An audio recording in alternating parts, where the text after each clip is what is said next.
lesson planning for adults.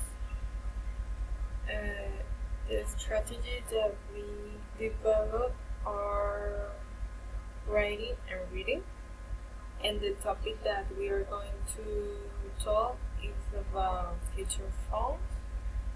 And the objectives are identify the different forms of future form and know how to create tenses with will or be going to.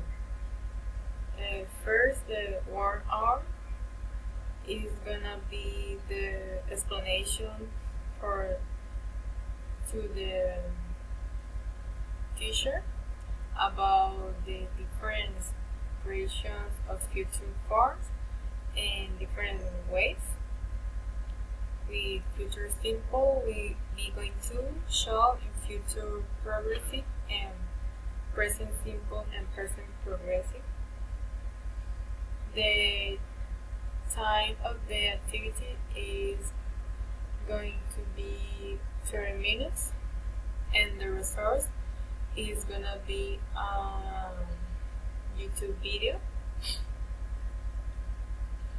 And then at the end of the explanation, every student are gonna be